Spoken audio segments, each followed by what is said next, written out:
अस्सलाम वालेकुम students. Today's topic of discussion is isomerism. जैसे कि आपको सामने लिखा भी नजर आ रहा है, हम चैप्टर नंबर 7 जो अभी हमने स्टार्ट किया हुआ है एफएससी पार्ट 2 केमिस्ट्री में, इसके स्टार्ट में फीचर्स ऑफ ऑर्गेनिक कंपाउंड में आइसोमेरिज्म को डेफिनेशन की फॉर्म में और एग्जाम्पल की फॉर्म में पहले भी डिस्कस कर चुके हैं। यानी जो ऑर्गेनिक कंपाउंड्स हैं वो आइसोमेरिज्म का फिनोमेना भी शो करते हैं। आज हम इसको डिटेल में देखेंगे और ज़्यादा जो हमारा फोकस जिस पॉइंट पे होगा वो होगा different types of isomerism. So again हम डेफिनेशन से ही स्टार्ट कर लेते हैं। शॉर्ट फॉर्म में डेफिनेशन को हम लिख लेते हैं पहले नंबर पे और ज़्यादा फोकस हम करेंगे जो हमारे पास टाइप्स ऑफ आइसोमेरिज्म होंगी। हमने पढ़ा था 2 or more than 2 chemical compounds, यानी दो या दो से ज्यादा chemical compounds having same molecular formulas but different structural formulas are called as isomers of each other and this phenomena is known as isomerism। अच्छा, अगर हम चंद एक पॉइंट्स की बात करें जो कि आइसोमेरिज्म में हम डिस्कस करेंगे, जो एमसीक्यूज पॉइंट ऑफ व्यू से इंपॉर्टेंट है, एमसीक्यूज में आ सकते हैं। अच्छा, पहले नंबर पे अगर हम बात करें कि जो हमारे पास सिंपलेस्ट हाइड्रोकार्बन है जो कि फिनोमिना ऑफ आइसोमेरिज्म शो करता है, तो उसका नाम हमारे पास होगा, यानी सिंपलेस्ट हाइड्रोकार्बन्स की हम बात कर रहे हैं, अल्केन्स की हम बात कर रहे हैं। तो अल्केन्स में जो हमारे पास पहला मेंबर है मीथेन, आइसोमेरिज्म का फिनोमिना शो नहीं करेगा। जो सेकंड मेंबर होगा इथेन नहीं करेगा, प्रोपेन शो नहीं करेगी। यानी जो फोर्थ मेंबर होगा हमारे पास अल्केन्स का, जिसका नाम है ब्यूटेन, ये सिंपलेस्ट हाइड्रोकार्बन है जो कि आइसोमेरिज्म का फिनोमेना शो करता है।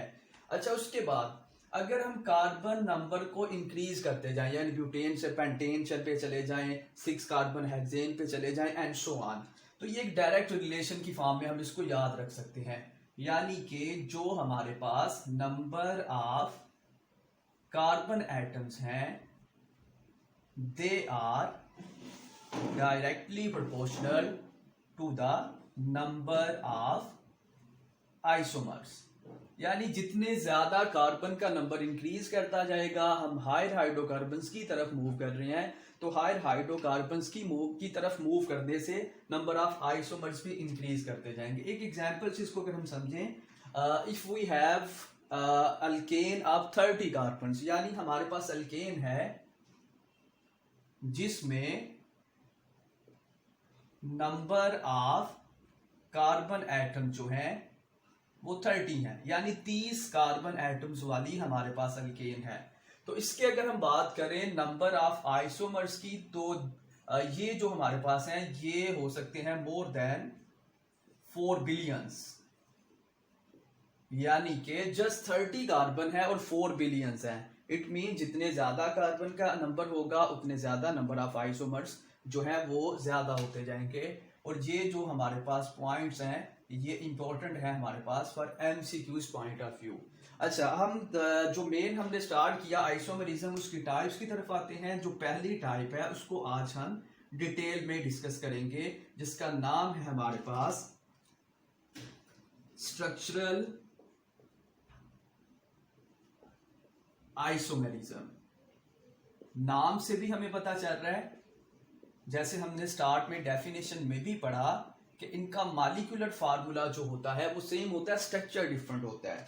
यानी कि इसको अगर हम डिफाइन करना चाहें तो डेफिनेशन होगी the type of isomerism which arises due to the difference in the arrangement of atoms in a molecule। यानी ये जो स्ट्रक्चरल आइसोमेरिज्म, ये हमारे पास ऐसी टाइप होगी आइसोमेरिज्म की जो कि अराइज होगी, जो कि वजूद में आएगी किस वजह से, difference in the arrangement of atoms, यानी कि अरेंजमेंट चेंज हो जाएगा, सेम एटम्स होंगे लेकिन तरतीब चेंज हो जाएगी, अरेंजमेंट चेंज हो जाएगा। जो पहली हमारे पास इसकी सब टाइप बनती है स्ट्रक्चरल आइसोमेरिज्म की, आगे 5 टाइप्स है हमारे पास। जो फर्स्ट वन हमारे पास होगी इसको हम नाम देते हैं चेन आइसोमेरिज्म। जो फर्स्ट हमारे पास 3 होंगी उनके नाम से ही क्लियर हो जाएगा, उनके नाम से ही हमें क्लू मिल जाएगा कि इसको डिफाइन किस तरह से करना है। डिफाइन करना आ गया तो बड़ी आसानी से हम एग्जाम्पल भी कोड कर सकेंगे। अच्छा जी, यानी कि जो चेन आइसोमेरिज्म है नाम से ही हमें क्लू मिल रहा है, which arises due to the difference in the nature of carbon chain. यानी जो कार्बन की हमारे पास चेन होगी, क्योंकि हम ऑर्गेनिक कंपाउंड्स की बात कर रहे हैं जिनमें कार्बन की चेन्स होती हैं और डिफरेंट इनके साथ जो है एटम्स अटैच होते हैं। ब्रांचेस भी हो सकती हैं, स्टेट भी हो सकती है। यानी इन सिंपल हमारे पास जो चेन आइसोमेरिज्म है ये हमारे पास अराइज होगा due to the difference in the nature of carbon chain. किस तरह से एग्जाम्पल हम लिखेंगे तो ये चीज हमारे लिए क्लियर हो जाएगी। फॉर एग्जाम्पल अगर हम इसमें एग्जाम्पल लिखना चाहें पेंटेन की, पेंटा मीन 5, यानी कि हमारे पास जो 5 कार्बन वाली अल्केन होगी उसकी हम बात कर रहे हैं। तो डिफरेंट तरह की चेन्स कैसे बनेगी, डिफरेंट तरह के आइसोमर्स किस तरह से बनेंगे। अच्छा जी, फर्स्ट वन हमारे पास हो सकती है इन अ स्ट्रेट लाइन।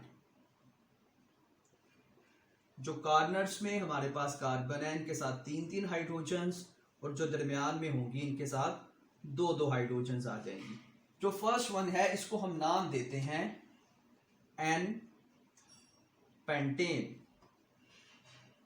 अच्छा जी, नंबर सेकंड हमारे पास इसमें एग्जाम्पल हो सकती है 4 जो हमारे पास कार्बन एटम्स हैं वो स्ट्रेट लाइन में ही हो, लेकिन जो एक हमारे पास है वो ब्रांच की शक्ल में आ जाए।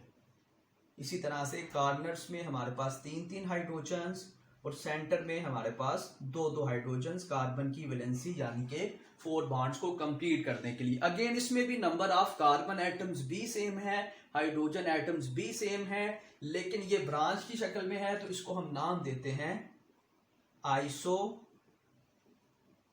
पेंटेन। अच्छा जी, लास्ट वन हमारे पास जो थर्ड आइसोमर हो सकता है पेंटेन का, इसमें भी 5 कार्बन तो होंगी लेकिन कुछ इस तरह से 2 ब्रांचेस की शक्ल में। अच्छा जी, इसमें भी again number of carbon atoms, number of hydrogen atoms same है like n pentane and isopentane, लेकिन क्योंकि चेन जो है उसका अरेंजमेंट चेंज हो गया, उसमें डिफरेंस आ गया और इसको हम नाम देते हैं नियो पेंटेन।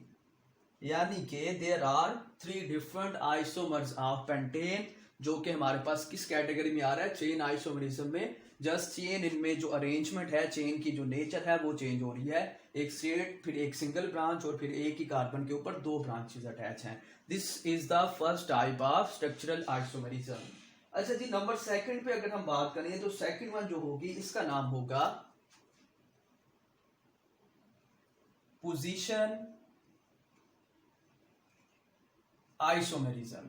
अगेन नाम से ही हमें पता चल रहा है कि इसमें कोई पोजीशन का जो है वो रोल होगा जिसकी वजह से ये आइसोमेरिज्म जो है वो अराइज करेगा। अच्छा जी, डेफिनेशन होगी the type of structural isomerism which arises due to the difference in the position of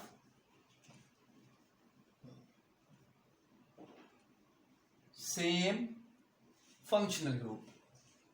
यानी हमारे पास सेम फंक्शनल ग्रुप होगा लेकिन उसकी जो पोजीशन है कार्बन चेन पे वो चेंज हो जाएगी, तो उसको हम नाम दे देंगे पोजीशन आइसोमेरिज्म का। बड़ी सिंपल सी एग्जांपल है जी, अगर हमारे पास हो 3 कार्बन वाली अल्केन और इसके साथ जस्ट एग्जांपल पोजीशन नंबर 1 पे अटैच है क्लोरीन, बाकियों के हाइड्रोजन्स को कंप्लीट कर देंगे। और इसका नाम होता है, क्योंकि फर्स्ट पोजीशन पे क्लोरीन अटैच है तो इसको हम नाम देते हैं 1 क्लोरो प्रोपेन। अच्छा जी, यही फंक्शनल ग्रुप है, इतने ही नंबर ऑफ कार्बन और हाइड्रोजन एटम्स हो, लेकिन अगर हम क्या करें, पोजीशन को चेंज कर दें, हम फर्स्ट की बजाय सेकंड पोजीशन पे अगर फंक्शनल ग्रुप को अटैच कर दें, अगेन वही बात, number of carbon atoms, number of hydrogen atoms and chlorine atoms are same, यानी कि इन सिंपल मॉलिक्यूलर फार्मूला सेम है, लेकिन क्योंकि फंक्शनल ग्रुप की पोजीशन चेंज हो गई है, अब इसका नाम होगा 2 chloro propane, and this one is the second type of structural isomerism. So जो नेक्स्ट हमारे पास थर्ड वन होगी, इसका नाम होगा फंक्शनल ग्रुप आइसोमेरिज्म। अगेन नाम से ही हमें क्लू मिल रहा है कि फंक्शनल ग्रुप का कोई इसमें जो है ना रोल होगा, फंक्शनल ग्रुप की वजह से आइसोमेरिज्म जो है वो अराइज करेगी। तो डेफिनेशन होगी, अगेन इनका मॉलिक्यूलर फार्मूला सेम होगा, लेकिन फंक्शनल ग्रुप डिफरेंट होंगे। Compounds having same molecular formula, जैसे कि पहले भी सब में सेम था, but different functional groups are called isomers, यानी ये फंक्शनल ग्रुप आइसोमरिज्म के आइसोमर्स होंगे। अच्छा जी, इसको अगेन समझने के लिए अगर हम एग्जाम्पल की बात करें तो इसमें हमारे पास एग्जाम्पल आ सकती है। फॉर एग्जाम्पल अगर हमारे पास हो CH3 single bond oxygen and CH3 और इसका नाम होता है डाई मिथाइल ईथर, क्योंकि हमारे पास 2 टाइम CH3 है और CH3 को मिथाइल का नाम देते हैं, 2 टाइम्स के लिए हम इसके साथ डाई का वर्ड यूज कर रहे हैं। सेकंड जो आइसोमर होगा ये हमारे पास होगा CH3 CH2OH और इसको हम नाम देते हैं इथाइल अल्कोहल। जी, दोनों में जो फंक्शनल ग्रुप है वो चेंज हो गए। जो हमारे पास अल्कोहल है उसमें फंक्शनल ग्रुप है OH यानी कि हाइड्रोक्सिल ग्रुप, जो हमारे पास ईथर है उसमें हमारे पास फंक्शनल ग्रुप है ऑक्सीजन और दोनों साइडों पे अल्काइल ग्रुप। अब इसमें अगर हम नंबर ऑफ कार्बन एटम्स की बात करें डाई मिथाइल ईथर, तो ये हमारे पास है 2 number of carbon atoms. Hydrogen की बात करें तो ये है 6, ऑक्सीजन की बात करें तो ये है 1, जो कि हमें सामने फार्मूला से हम इसको काउंट भी कर सकते हैं, ये बड़ा सिंपली हम इसको लिख सकते हैं। अच्छा जी, अगर हम बात करें इथाइल अल्कोहल की, number of carbon atoms again 2, number of hydrogen atom 6 और ऑक्सीजन अगेन 1 ही होगी, यानी इनका मॉलिक्यूलर फार्मूला सेम है लेकिन इनका जो फंक्शनल ग्रुप है वो डिफरेंट है, तो इसको हम नाम दे रहे हैं फंक्शनल ग्रुप आइसोमेरिज्म की। नंबर 4 जो होगी, अब ये नाम से नहीं आपको क्लू मिलेगा, इसको आपको याद रखना पड़ेगा, इसका नाम होगा मेटामेरिज्म।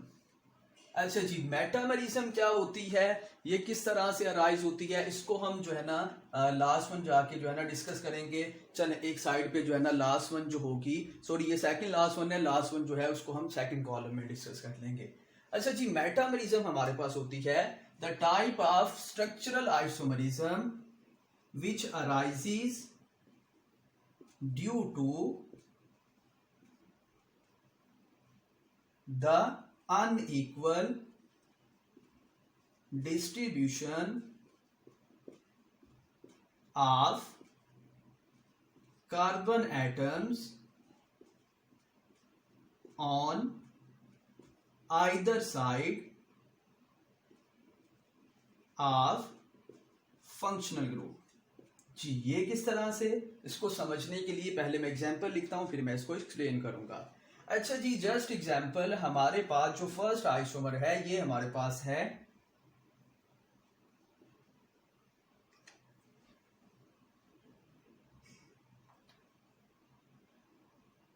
ईथर्स की। अगर हम एग्जाम्पल इसमें लिख लें, ईथर की एग्जाम्पल से हम इसको जो है एक्सप्लेन कर सकते हैं। और नंबर सेकंड एक एग्जाम्पल जो है वो हम इसमें कीटोन्स की भी स्टडी कर सकते हैं। अच्छा जी, ये जो टाइप ऑफ आइसोमेरिज्म होगी ये होमोलोगस सीरीज के अंदर होती है, यानी कि एक ही तरह के, जैसे ईथर्स की मैं बात करूं तो दोनों ही ईथर्स होंगी, कीटोन्स हैं तो दोनों ही कीटोन्स होंगी। लेकिन इससे ऊपर वाले की बात करें तो एक ईथर था और एक हमारे पास अल्कोहल थी, यानी ये सेम होमोलोगो सीरीज के लिए मेटामरिज्म जो है ना होगी। अच्छा, अभी जो हमारे पास एग्जाम्पल लिखी है ये हमारे पास ईथर्स की ही एग्जाम्पल है।